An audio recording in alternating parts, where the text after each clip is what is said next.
This is the city of San Francisco, a city that has a whole lot of skyscrapers. But these skyscrapers do not compete with New York City. The main reason is that San Francisco is extremely prone to earthquakes, and the bedrock is much lower than New York City. In the year 1906, the entire city of San Francisco went up in flames and it got destroyed by an earthquake. That's why the way they built skyscrapers in the city of San Francisco is much different than anywhere else. But there is a problem here, and the problem is this mistake: the Millennium Tower.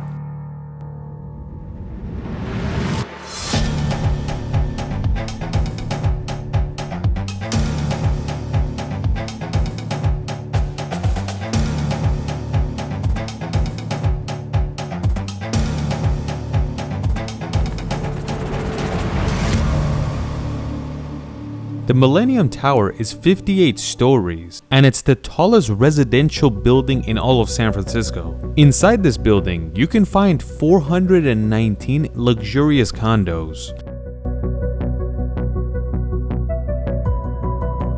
Before the tower was fully finished in the year 2009, there were some critics, mainly engineer critics, that would say this building is not built right and there's something off about it, even though they didn't know what's going on in the backgrounds.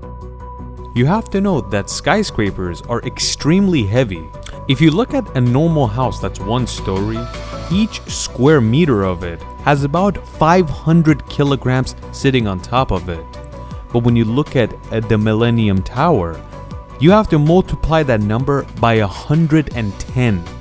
And that means the ground beneath it has to withstand all that force. It seems like the main engineers of the Millennium Tower didn't realize that this is San Francisco, and the dirt is kinda soft compared to other places. Unlike New York City, where the bedrock sits way above anywhere else, which is why it's a great place for skyscrapers like this to be built on. The foundation of the Millennium Tower looks like this, where the pilings go into the soft clay beneath it. On top of the pilings, you have 3 meters of thick slab, and then the foundation of the building is built on top of all this.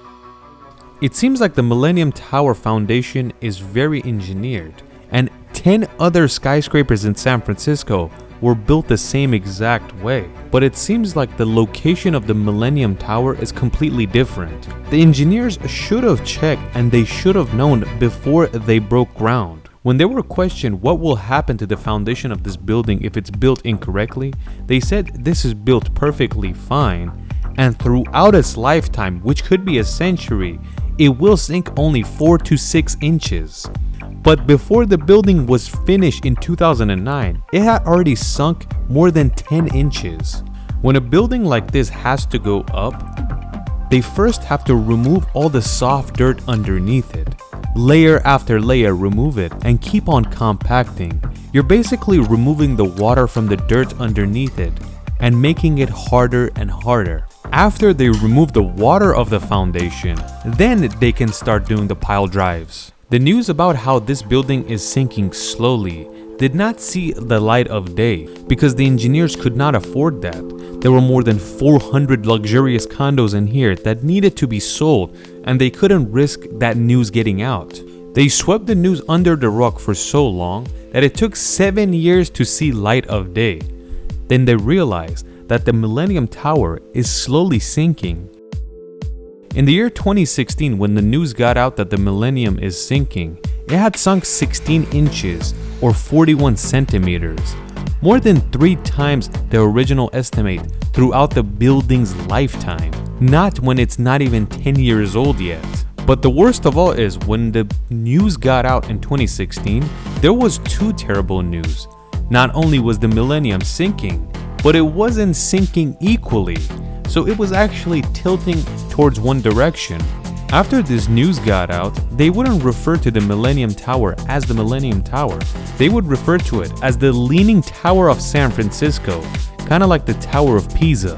Some news networks told the San Francisco City Hall that they're at fault. How could they allow this happen without inspecting it before it actually went up?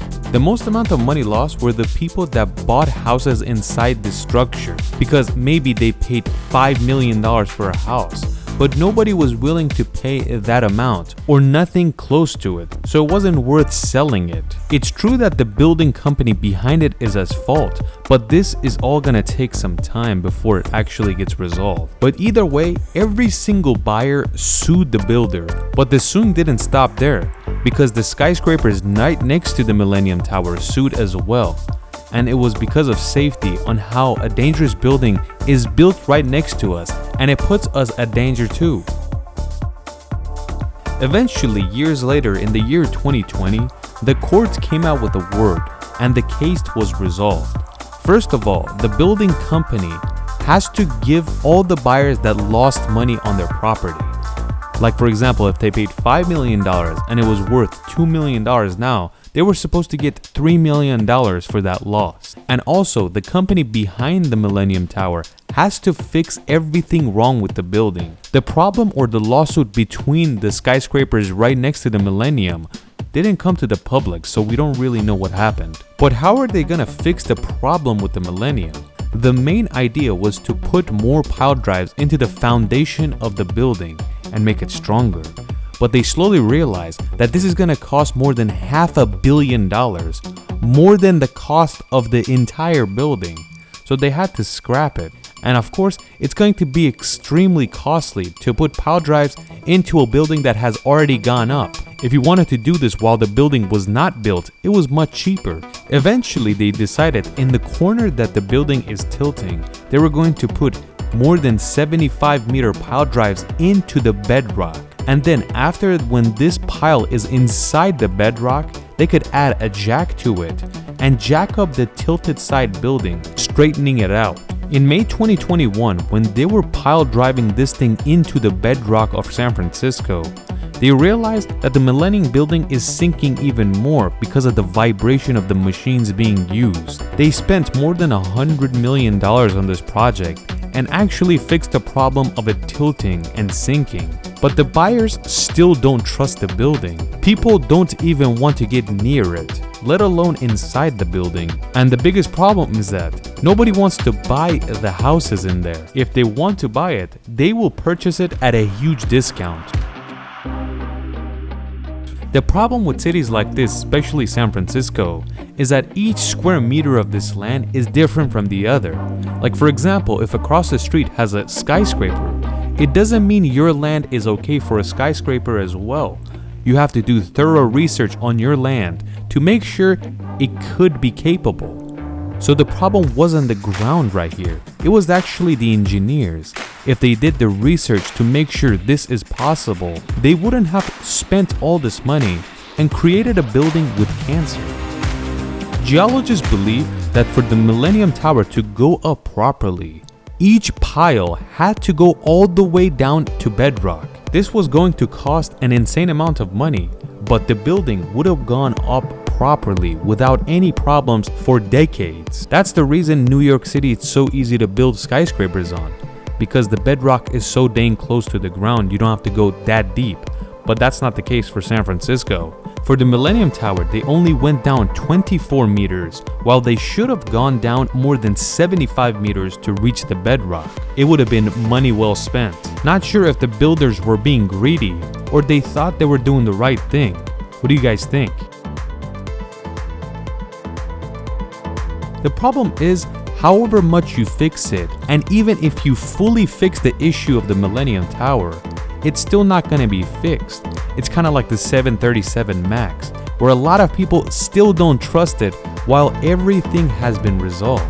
I guess that's the power of the media on how they terrify the public. So you could say in the Millennium Tower, the luxury condos are not going to be as valuable as the other ones in the city. Like if I wanted to give you an example, while this building was being built, this 1,700 square foot condo in this building sold for $3.8 million.